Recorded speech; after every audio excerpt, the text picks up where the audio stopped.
திருப்பாவை பாசுரம் 30.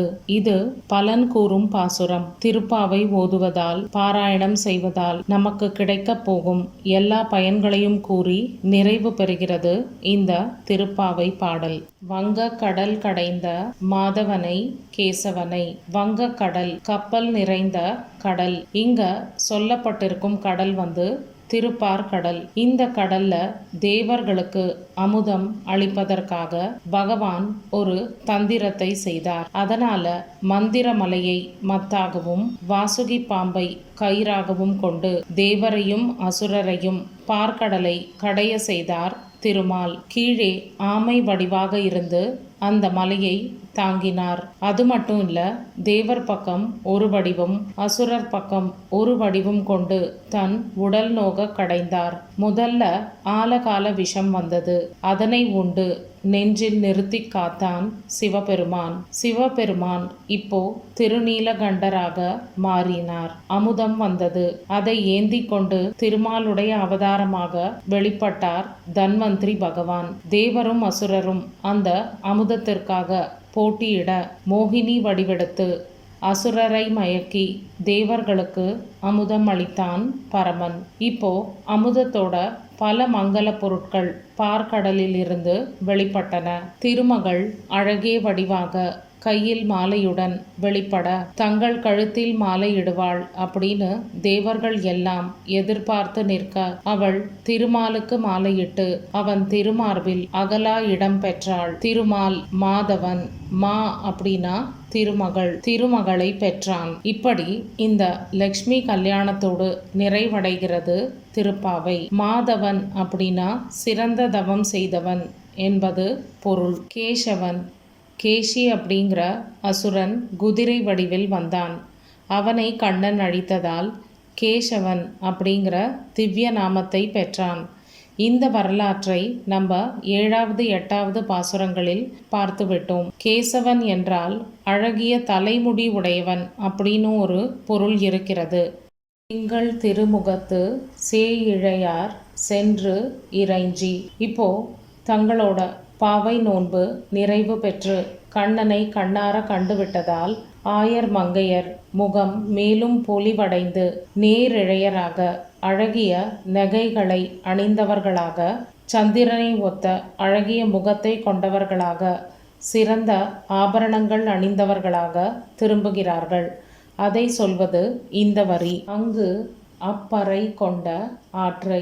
மார்கழி நோன்பு நீராட்டத்தில் தொடங்கி நாராயணன் அருள் பெறுவது நிச்சயம், அது நமக்கு கிடைக்கும் அப்படிங்கிற உறுதியோடு இந்த திருப்பாவையை தொடங்கி 1வது பாசுரத்தில் நோன்பின் முறையை 2வது பாசுரத்தில் விளக்கி அதனால விளையும் உலக நன்மையை 3வது பாசுரத்தில் கூறி சிறப்பு பயனை மழை பொழிதலை 4வது பாசுரத்தில் சொல்லி அகப்பயனான வினைகள் நீக்குவதை 5வது பாசுரத்தில் கூறி உறங்கும் பெண்களை 6வது பாசுரம் முதல் 15வது பாசுரம் வரை எழுப்பி நந்தகோபன் திருமாளிகை அடைந்து அங்க கோயில் காப்பான் வாயில் காப்பானை எழுப்பி அனுமதி பெற்று 16வது பாசுரத்தில் பின்னர் நந்தகோபனையும் யசோதையையும் அண்ணன் பலராமனையும் 17வது பாசுரத்தில் எழுப்பி 18வது பாசுரத்தில் நப்பிண்ணையையும் எழுப்பி அவளையும் எம்பிரானையும்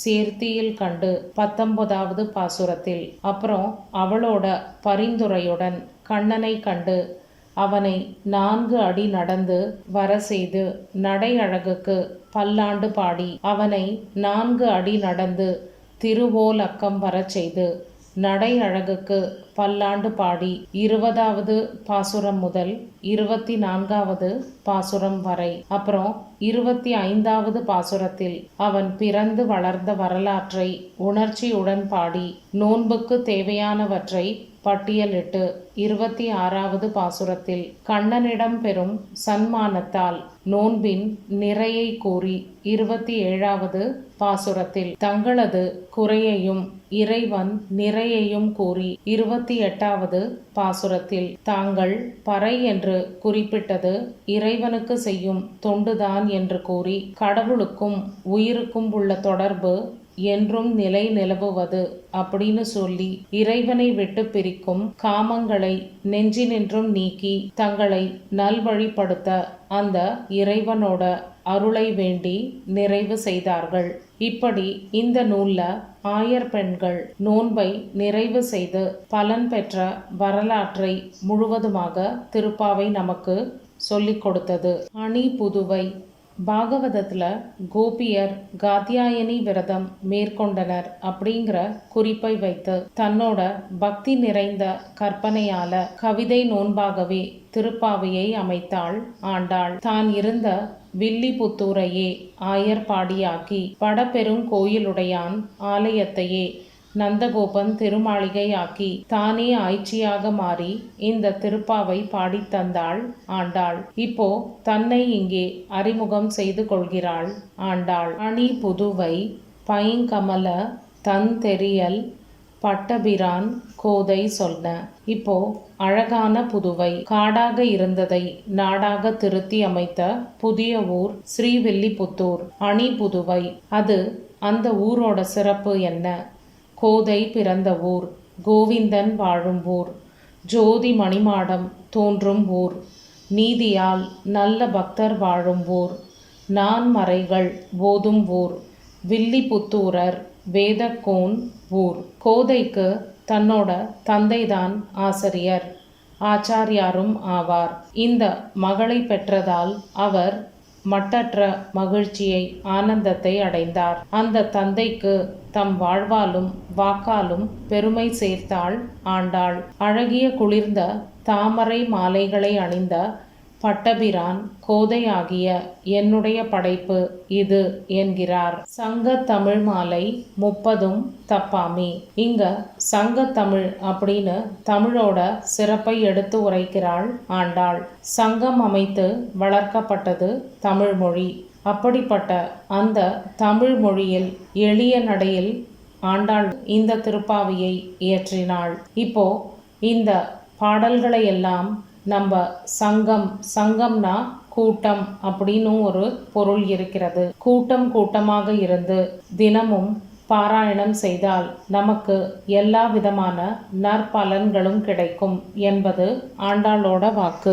தப்பாமி அப்படின்னா இந்த 30 பாசுரங்களையும் கொஞ்சம் கூட தவறோ பிழையோ இல்லாமல் அதோட பொருளை உணர்ந்து ஓதுபவர்களுக்கு எல்லா விதமான சௌபாகியங்களும் கிடைக்கும் அப்படிங்கிறது ஆண்டாளுடைய அருள் வாக்கு. மேலும் ஆண்டாள் சொல்கிறாள், இங்கு இப்பரிசு உரைப்பார். இப்படி இந்த முறையில் பாராயணம் செய்பவர்கள் அவர்களுக்கு என்ன எல்லாம் பலன் கிடைக்கும் அப்படிங்கிறத ஆண்டாள் இந்த வரியில சொல்ல தொடங்குகிறாள். இந்த திருப்பாவையை பக்தியுடன் அன்றாடம் கூறுபவர்கள், பாராயணம் செய்பவர்கள் சிவந்த திருக்கண்களை உடைய 4 திருத்தோள்களை உடைய செல்வத்தின் அதிபதியான திருமகளின் நாயகனான நாராயணனின் திருவருளை இங்கும் அங்கும் எல்லா இடத்திலும் பெறுவார்கள்.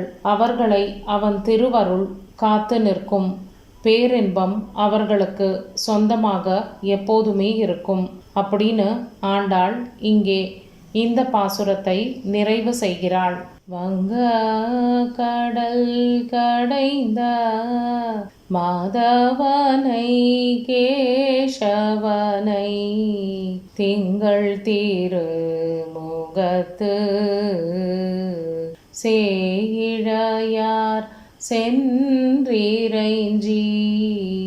அங்க பறை கொண்ட ஆற்றை அணி புதுவை பைங்கமல தந்தெரியல் பட்டபிரான் கோதை சொன்ன சங்க தமிழ் மாலை 30ம் தப்பாமே இங்கு பரிசுரைப்பார். 2 மால்வரை தோள் செங்கண் திருமுகத்து செல்வ திருமாலால் எங்கும் திரு